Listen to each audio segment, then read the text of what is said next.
Aigle Manona boss.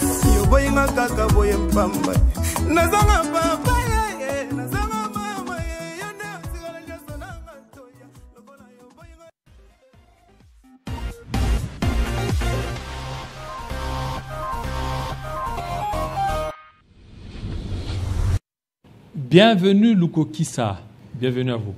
Merci beaucoup, monsieur Jean-David. Bien portant ce matin. Oui, ça va, ça va.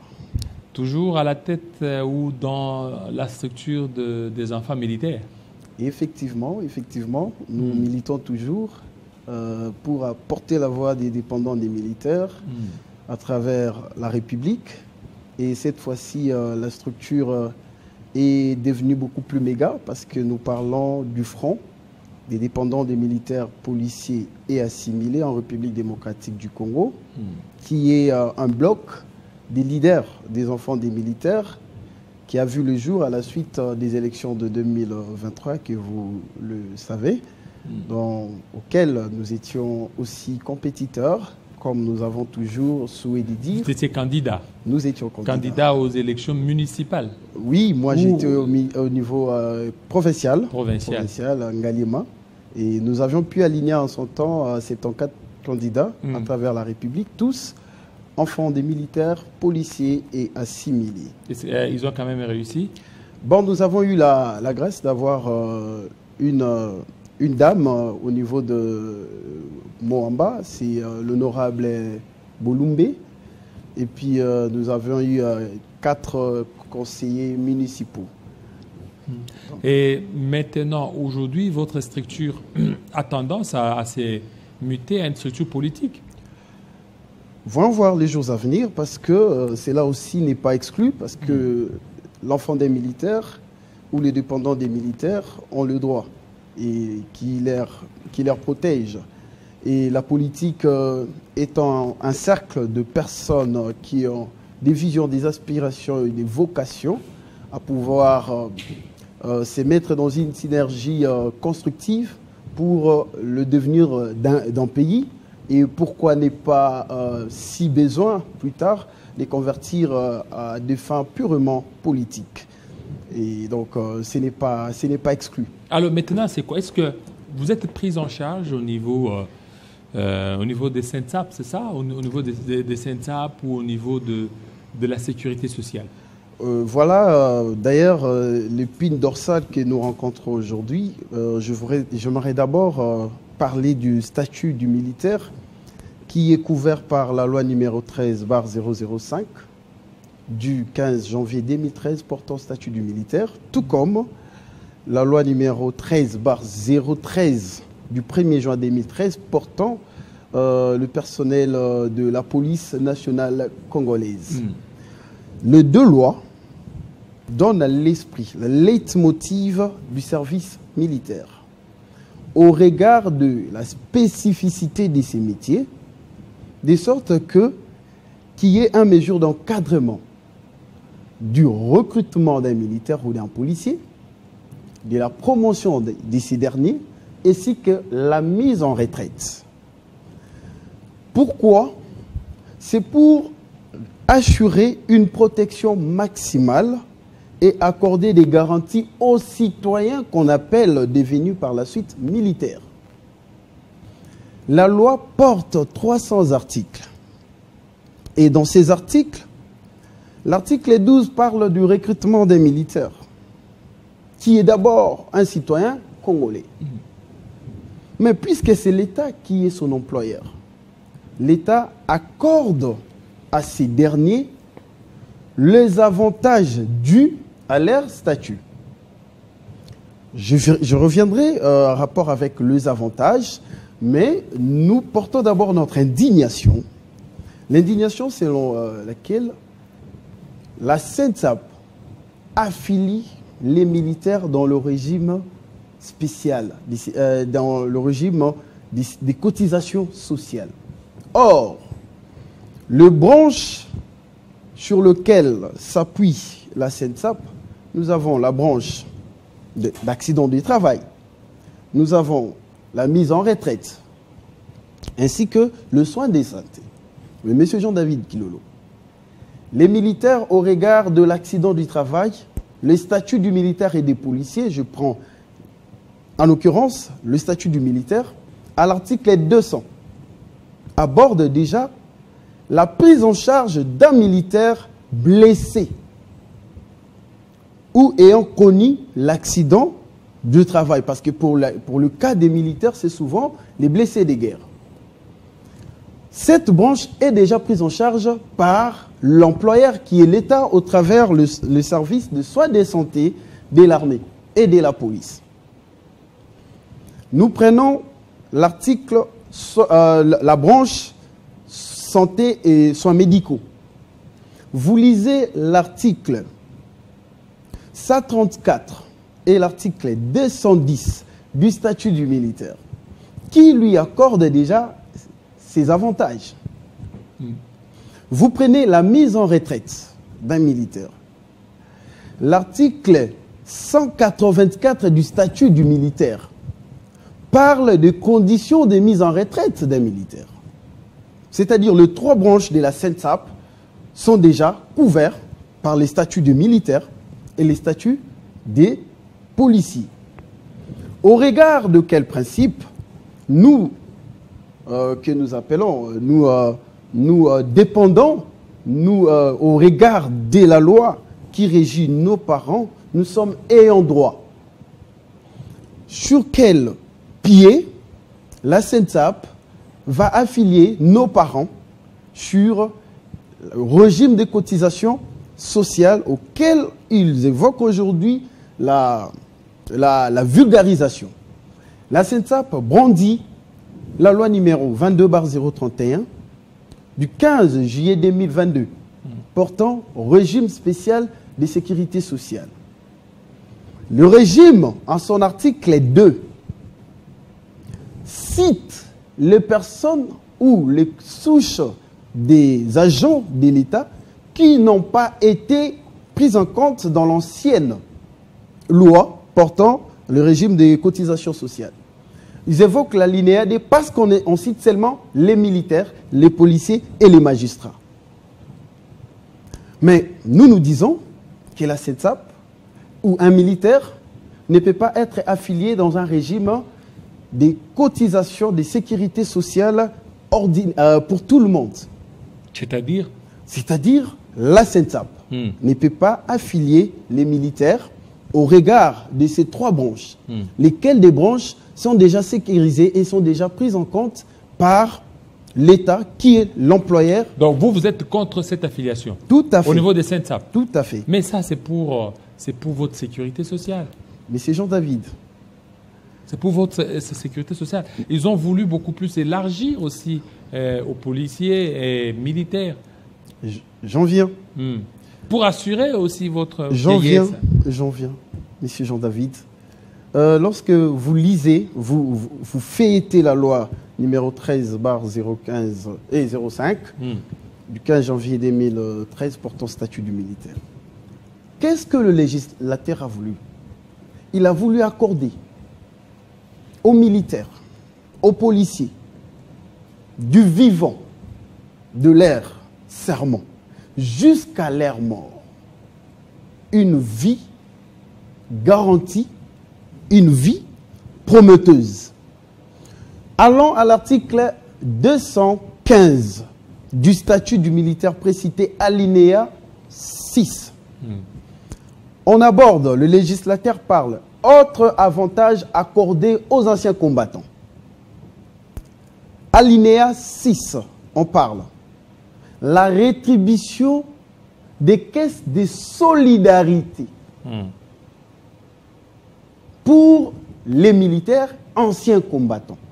Sur proposition du ministre ayant les anciens combattants, la défense, dans ses attributions, et en conseil des ministres, et qui par la suite, le Premier ministre devra prendre un décret portant l'institution de cet établissement des sécurités, de solidarité sociale. Pourquoi la solidarité sociale? La solidarité sociale, elle est différente de la sécurité sociale. La solidarité sociale aborde la question relative d'une cotisation d'entraide entre les militaires pour intervenir dans certains besoins vitaux. Notamment, nous pouvons citer l'éducation, notamment la reconversion des invalides, c'est-à-dire un blessé de guerre, au-delà des rentes qu'il bénéficie déjà pour le compte de son employeur qui est l'État. La caisse des solidarités va permettre à ce que un militaire blessé de guerre, parce que par invalidité, on dit dans la loi, est invalide toute personne ou agent ayant perdu 60% de ses facultés physiques. Mais nous constatons qu'il y a de ces militaires qui n'ont pas atteint le seuil de 60% et qui ont le seuil de 40 ou de 30 par exemple. Et ces derniers doivent être reconvertis à travers le programme de formation spécifique pour leur permettre de se réinsérer dans la vie sociétale. Nous estimons qu'au pied de ces dispositions qui sont prévues par la loi portant le fonctionnement d'un militaire et d'un policier, qu'il n'y ait pas possibilité que ces derniers soient affiliés au même rang et titre que les agents de l'État ou les fonctionnaires de l'État. Pourquoi? Autre chose, les militaires bénéficient d'une solde, qui est le prix du sang, selon l'étymologie. Mais les fonctionnaires bénéficient d'un salaire. La clé d'imposition, le ponctionnement d'un militaire, le ponctionnement d'un fonctionnaire, nous nous posons, on va se baser sur quels critères? Parce qu'ils ne reçoivent pas le même dû. Voilà pourquoi nous disons que les schémas tendent soit à décourager les efforts qui sont consentis par le commandant suprême, qui est le président de la République. Donc vous ne voulez pas, c'est ça le problème. Nous ne voulons pas. Vous ne voulez pas cotiser. Nous voulons qu'il y ait la caisse des solidarités telle que prévue, qu'on y ait place des caisses de sécurité sociale régies par la SENSAP. Mais est-ce que vous tenez compte aussi de ce qui va arriver? Parce que l'objectif des SENSAP, c'est pour assurer votre vieillesse ou bien votre retraite. C'est ça cet objectif. C'est que vous ne perdez pas. Non. Vous emmagasinez cet argent quelque part. Et si aujourd'hui vous refusez, oui, regardez comment les militaires meurent. Voilà. Ils meurent dans des conditions de précarité. Voilà. Alors qu'avec la caisse des sécurités sociales, ça aide beaucoup plus à ne pas vivre dans une précarité. Voilà, monsieur Jean-David. Après les loyaux services rendus. Ça, je sens l'esprit patriotique en vous qui tend à, comme vous le faites toujours, à plaider pour un lendemain meilleur pour les dépendants des militaires, aussi bien que des militaires et policiers. Mais pourquoi nous les disons? La retenue pour la police et l'armée, c'est de 4%. 4%. Et pour les autres fonctionnaires, c'est combien? 3%. 3%. Premièrement. Deuxièmement, il y a 3 000 francs qui seraient encore ponctionnés pour le compte de retenue de frais bancaires. Nous estimons que nous devons voir le branche pour lequel les militaires, nos parents et policiers, ne bénéficient pas déjà comme avantage. Pourvu que cette fois-ci, on trouve la raison fondamentale de ces cotisations qui ne doit pas, en principe, assurer la vieillesse, comme vous le dites, qui est repris d'ailleurs dans la loi dont j'ai cité, lorsqu'on parle de la retraite par honoraria, c'est-à-dire un militaire qui, après 22 ans de prestations, part en retraite.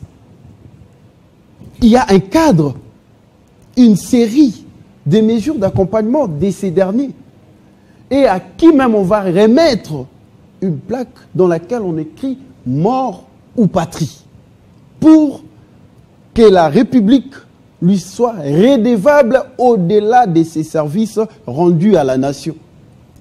Deuxième catégorie, nous avons l'éméritat. Pour un éméritat, un officier ou sous-officier atteint 30 ans de service, il y a aussi des mesures d'accompagnement que l'État lui garantit. Parmi ces éléments, on attribue à un militaire retraité les terrains, c'est la loi, le terrain à usage résidentiel ou agricole. Première des choses. Deuxième des choses, on fait exemption, on l'exempte de la fiscalité pour la maison et ses activités ou les activités de sa femme. Au regard de tous les éléments, nous, les enfants des militaires, nous l'avions fêté. Nous avions dit non. Nos parents, les législateurs ont voulu qu'un militaire soit réellement sécurisé. Et raison pour laquelle, à la fin, lorsque nous établissons la différence entre la caisse de sécurité sociale, qui est globale et générale, et la caisse de solidarité, qui est spécifique, et une mesure d'entraide entre eux, nous trouvons qu'il y a possibilité de s'asseoir sur l'alinéa 6 de l'article 215, pourvu que cette fois-là, l'argent des militaires serve réellement à des fins de ses dépendants ou de ses ayants droit et à lui-même, que l'air incorporé faire un gros plan avec les fonctionnaires du service de la fonction publique. Donc nous disons qu'il y a incompatibilité et nous demandons la surséance pourvu que nous réfléchissons ensemble, parce que nous ne sommes pas contre un lendemain meilleur. Mais nous disons... Alors que vous touchez beaucoup d'argent, non? On a amélioré la solde des militaires et tout ça, mais vous devez tenir compte de tout ça. On a amélioré toujours la solde. Oui. Vous savez, M. Jean-David Kilolo, lorsqu'on a voté la loi sur la programmation militaire, le budget de l'armée était de 400 millions, a été triplé pour devenir 1,2 milliard. Mais dans toutes les rubriques de la loi sur la programmation militaire, tout a été triplé. Ça, c'est une information. C'est-à-dire, un militaire actuellement devrait toucher pour la solde 3 fois que ce qu'il touchait hier. Donc 1500. Si hier il touchait 500. 500 000. Aujourd'hui, il doit toucher 1 million 500 000. C'est ça la programmation militaire. Et c'est ce que vous vivez. Et c'est ce que nous disons déjà que, au regard de tout cela, il faut que un travail technique, parce que nous avions été à l'état-major général, nous avions même adressé une correspondance à l'ancien chef d'état-major général sur la demande d'avis technique pour, n'est-ce pas, que nous mettions en place la caisse de solidarité à travers notre correspondance du 27 juillet 2024. Parce que nous avions déjà vu les premiers pas qui ont été posés en allant vers la SENSAP. Et nous avions dit non, révérifions. Nous nous sommes mis au travail et nous avions trouvé les éléments probants qui justifient notre action. Et nous avions écrit à l'état-major général et nous avions été au ministère de la Défense.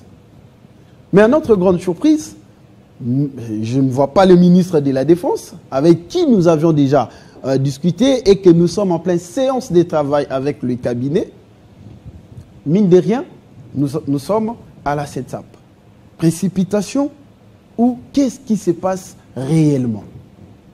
Nous nous disons que les partis se réunissent pour que l'on regarde réellement le code qui régit le fonctionnement de l'armée et de la police, ainsi que la loi numéro 22/031 du 15 juillet 2022 portant régime spécial de sécurité sociale. Et en ces moments-là, nous devons maintenant créer la caisse de solidarité et non la caisse de sécurité qui est différente. Par exemple, en ce qui concerne la mise en retraite, les militaires ne vont pas cotiser. Un retraité pourra bénéficier, par exemple, d'un prêt ou d'un crédit pour ses activités ou après qu'il a obtenu peut-être un terrain en titre agricole. Voilà, merci. Merci beaucoup, monsieur. Bienvenue, Luko Kissa. Merci, monsieur Jean-David Kilolo. Je pense que votre plaidoyer a été entendu. Merci beaucoup pour le service rendu aux dépendants des militaires que nous sommes. Et nous saluons aussi, nous disons aussi merci à l'Espace 50 et à son patron, monsieur Jean-Marie Kassamba. Et je salue tous les leaders des enfants des militaires à travers la République. Voilà, merci, merci à toi. Ceux qui fêtent leur anniversaire aujourd'hui, joyeux anniversaire à vous. Ouais. Malheureusement, aujourd'hui, on n'a pas eu les photos, les souhaits des anniversaires. On aurait dû le faire, mais chaque jour, ce n'est pas dimanche. Merci à vous, fidèles téléspectateurs. Depuis 7 heures, 3 heures d'antenne, d'entente, de débat, 3 heures d'interaction. Continuez toujours à aimer notre page Télé 50 et aussi à aimer aussi notre page Facebook Prophète Jean-David Kilolo. Envoyez beaucoup de likes et suivez, appuyez sur suivez. Envoyez-nous des questions, vos suggestions, on va les lire en direct, même demain. Demain matin, on sera là. Portez-vous très bien, à très bientôt. Bonne journée à tous et à toutes.